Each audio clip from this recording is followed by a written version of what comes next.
Buddha, never advertise to your friends. Never advertise to your family. Buddha, kama kuna kitu unaanza, kama kuna kitu unauza, Buddha, kwanza usiuzie familia yako. Buddha, kwanza usiuzie mabeshte zako. Buddha, asa wanakuanga wamekudharau.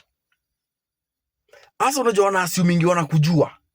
Wana-assumingi wanajua your weaknesses, wana-assumingi they know you.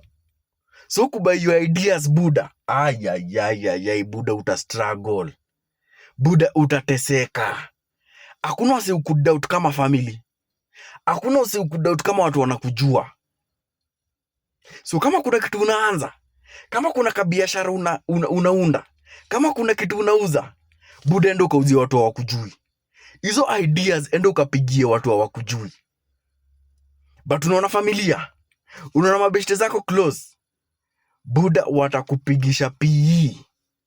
Buddha, utapigishwa PE. Na huyu mtu atabai. Mtu tu unakuja unamwambia wewe vile uko na ka idea nini? Wewe si tunakujua Buddha. Wewe unajifanya nini umechange? Hizo ni unatry kuniuzia. Wewe umejiuzia kwanza. Wewe umechange kwanza. Yani ana compare what you are trying to say with the old you mwenye anajua wa kitambo. Buddha, uenda kwanza ujaribu na watu wako huko nje. Huyo mtu hakujudge, huyo mtu ana perception yako. Huyo mse anakupeanga the benefit of the doubt. Lakini hao mabishte zako kwa hapa karibu, hawa familia pia atakupigisha. Buddha, hata uta give up. Domo arigato.